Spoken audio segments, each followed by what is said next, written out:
Hey, what is up, guys? Ned Gomal here, doing the vlog for Tuesday. It's 7:53 a.m. on a Monday when I'm recording this. I couldn't get to sleep because my mind was kind of racing right there. Anyway, I wanna pretty much do a video on why I became an agnostic from what I used to be a Christian.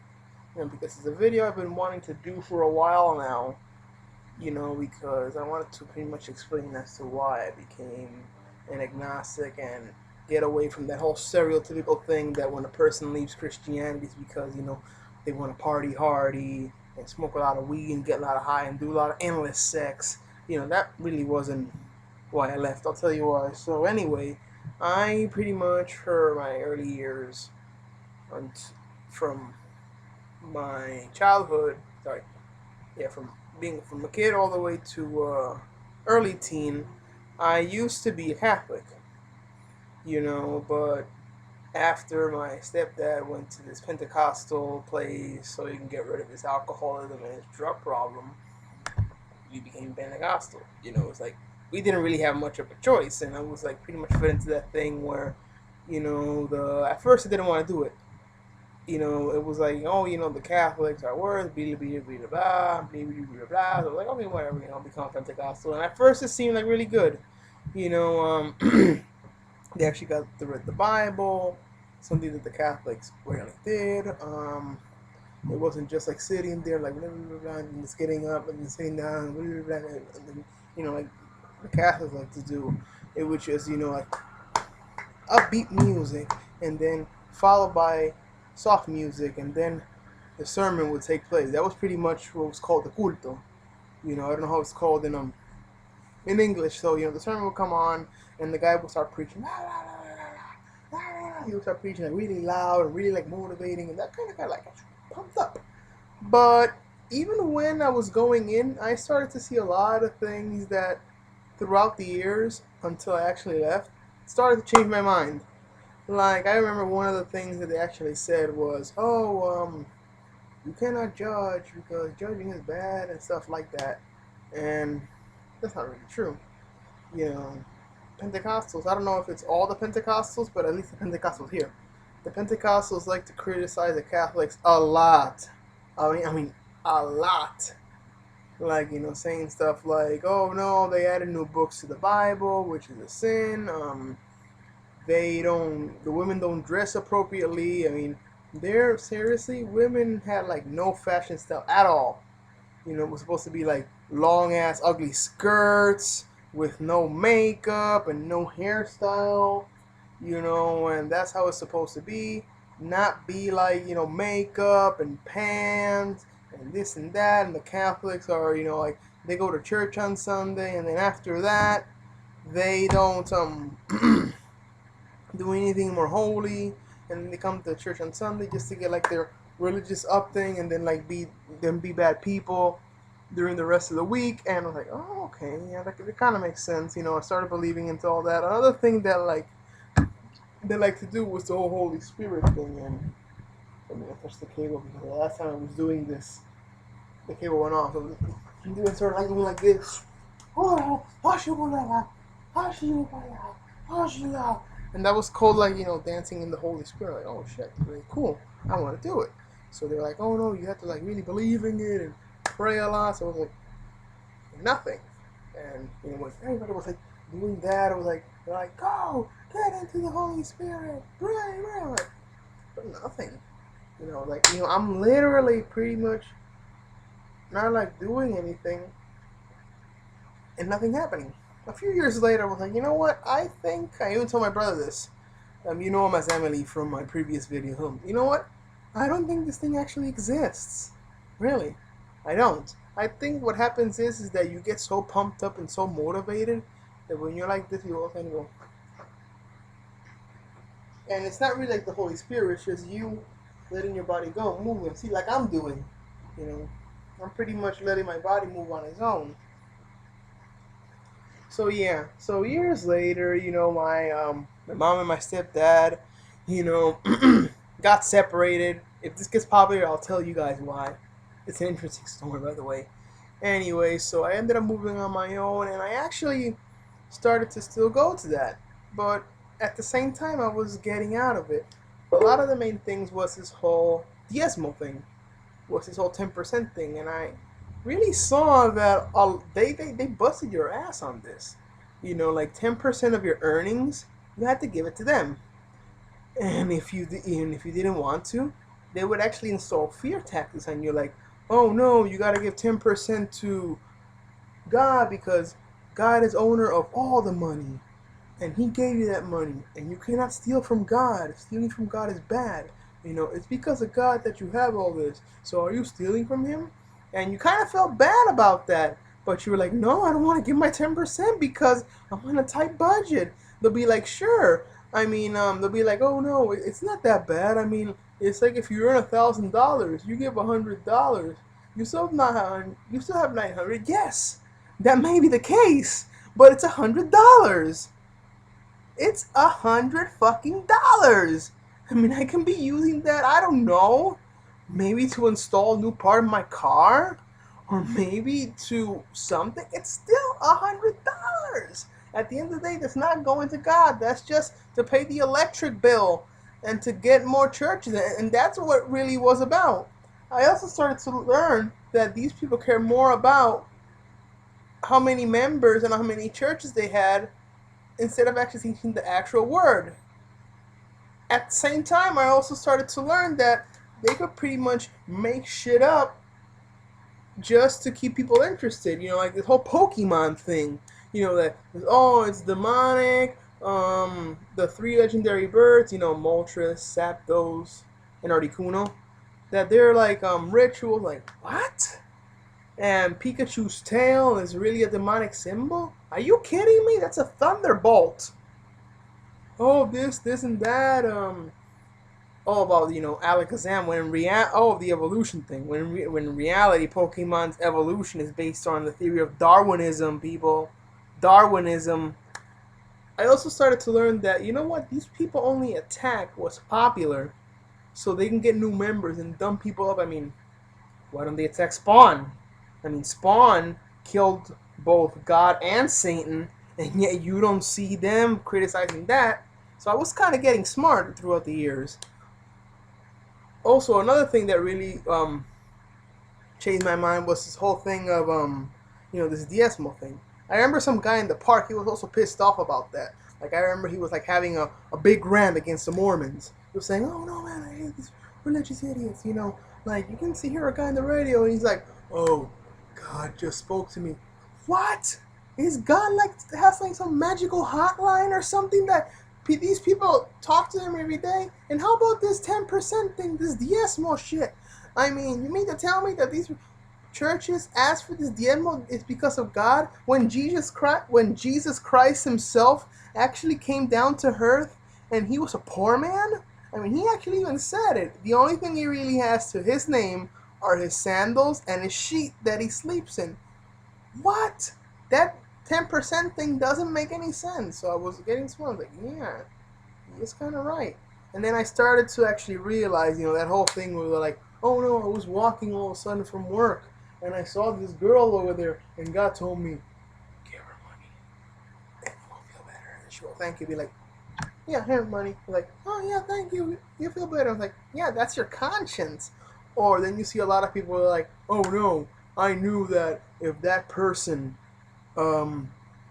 married. Oh yeah, this is another thing. They say that if your wife or your girlfriend is not given to you by God, your marriage will fail. Like, you know, forget that your marriage failed for X amount of reasons. It's like, oh, your marriage failed because the woman that was given to you wasn't by God, and if it wasn't by God, your marriage wouldn't succeed. Like, are you serious? You mean to tell me that shit when there's a lot of other marriages all around the world that are not Christian? They succeed much better than Christian marriages. I can name you a lot. My aunt and my uncle, my dad's friends, my cousin. And yet, just because it wasn't given to you by God, that's why it failed? No. So I started to get smarter. Now I know that marriages and relationships fail just because of whatever, not because of a religion. So I was starting to get out. I remember by that time I was already like, I'm gonna escape this whole, you know, church thing. It's always like, criticizing and judging and making you feel bad about yourself. And oh, if and then they had something else that they like to do, which I call "Who's the better Christian?" They like to be united, but in fact they were pointing fingers. It was like, oh, um, just because you go to church every Sunday, you're not a real Christian. I go there every day, so I'm the real Christian. And then the Sunday guy will be like, no, that's not true. Because yes, I go every Sunday, but I actually stay in communication with God, not you. You just go there to make for appearances, blah, blah, blah, blah. And then they will be like, no, I'm the real Christian because of that. You're the real Christian because of that. Fuck you. So by then I was like, you know what? I'm gonna pretty much retire for now. I'm just gonna stay here at home. And if I ever come back to a religion, it won't be to the Pentecostals. I'm saying that. So I started meeting a lot of friends online and meeting other people. I started to notice something. These people that I met were actually better than the people in church. Even my own Pentecostal parents, I'm not saying that they were bad or awful, but they were dicks compared to other people how they handled stuff. So I started to think and I started to research and I started to wake up. On this whole Bible thing where they'd be like, oh no, the Catholics just added books. It's vice versa. They took book outs. And watching videos from Lacey and doing my own research started to wake me up to this whole thing that what they were saying wasn't really that true. And then I started to see stuff like a lot of Christians like to pretty much do everything that everyone else that they criticize does. Discrimination, bullying, making people feel bad, but they just hide themselves in a Bible. It's like Capitan Biblia. Instead of Captain America, Captain Bible. And that was a thing that I also saw. I mean, what they were saying by their words, they were pretty much hurting others and other people, but they didn't care because, it was in the Bible, so who gives a shit?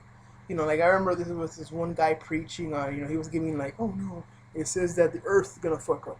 You see, it says it in Revelation. Then he goes, I don't know what God you believe in, but I believe in the real God, and your God is fake, and mine is real. And I'm like, you are hurting other people's feelings. And then there was another guy that was like, a lot of people told me that I'm a fanatic, but I don't care because I'm worshiping the real God. And then this like pastor woman started screaming around, and she was like screaming up her fucking lungs and being all disrespectful and discriminative. But again, she did not care because she was taking it out from the Bible. And if you take it out from the Bible, no matter how harsh, how hard, or how much you're hurting other people's feelings, it's okay. It's the Bible. This is facts. This comes from God. Who cares if your feelings are hurt? Who cares if you cry when you go home? Who cares if you're disrespected? It all comes from the Bible. I think that like the last thing that actually made me go back, that made me actually stay an agnostic permanently, and from this day up so permanently, was actually watching Dazzers 89. Because when I was Daisy, she's called Daisy, the girl from the Perfect Beauty thing. Yeah. Anyway, so I was watching her videos and I saw how sweet, innocent, loving, and caring she is. She still is. At least she does it to me. Her fame went up her head, and she's not the same Daisy as she used to be. Anyway, so I started to see that. I was like, man, look how loving and sweet and kind she is, and she's not a Christian. Yet a lot of people from my church aren't as loving and caring as she is. An example to this is this lady that actually left the church. She was like, oh yeah, I'm leaving the church and I'm glad. I remember when I was passing through here, God told me not to go in, but I went in anyway. And I got disgusted, so now I'm leaving. I don't care that I'm leaving all you guys, and all you guys are going to rot. And I was like, what? And this used to be our Christian teacher. And I remember the pastor was giving her some award. I'm like, dude, you better take that award and break her head with it. And then take the shards and slit her throat. because that's all she deserved. I know this sounds a little dark, and I'm sorry for that, but she said I was so pissed off that day. So anyway, seeing Daisy pretty much cemented to me, pretty much opened my eyes. I was like, I was opening my eyes, and it was like, you know what? I'm an agnostic. This is better because an agnostic, you respect everybody's religion, and since you're not tied to one dogma, you can actually see the errors and the evilness of that dogma, of any dogma. And as an agnostic, you actually love and care people based on who they are as people, not as religious people. So when that happened, and I started to see people as people, not as a religion, I started to see who people really are. So a lot of these Christians that I knew, sure, they were Christian, but that was just a belief system. When in fact, they weren't really that much of good people. I also started to see that child abuse, they tried to defend their child abuse with spanking. And that's what's really fucking up Puerto Rico. You know, pretty much over here in Puerto Rico, they beat their kids. They don't even spank it, they fucking beat them. And they hide behind the Bible. And then after that, they grow up to be like, angry people who want to resolve everything to verbal or physical abuse. And instead of just, sitting down and thinking and talking. That was also another thing, though. I met this friend. She's still a good friend. She's on YouTube. She's one of my subscribers. I'm gonna go with she's the Yummy Girl. Okay, so Yummy Girl. I started to speak with Yummy Girl, and I saw how she was like really nice, really cute, and I liked on how she actually resolved things without physical or verbal violence. Because over here, we resolve anything through verbal physical violence, like mera cabrón, mera pendejo, mera idiota. Anyway, so when I saw her that she did handle things very calmly, very respectfully, very professional, I was like, oh shit, I literally just insulted this girl, and yet instead of just screaming out or throwing fists or like saying fuck you motherfucker or fuck you idiot, fuck you asshole, she did it in a very calm and professional way. And in a way that was actually even more hurtful. It was like, oh shit, I made her learn from this girl.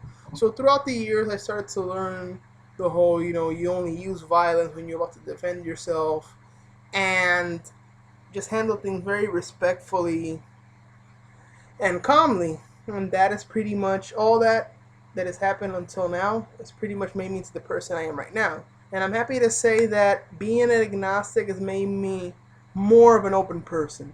It's not like just, oh, you slut or nothing. I still sometimes call girls slut and stuff. But as an agnostic, it's pretty much a more open-minded, a more understanding. I actually see people for people and not their religion. It's not that whole, oh, Christianity, you're a good person. You're not, you're blind and unilluminated. And that's what I like about being an agnostic. It's actually better for me now. Anyway, we're gonna get back to gaming on the next video after this. This is Nelcomal signing off. Game on, you guys. And for my relationship people, have good choosing skills, and you will get a good person.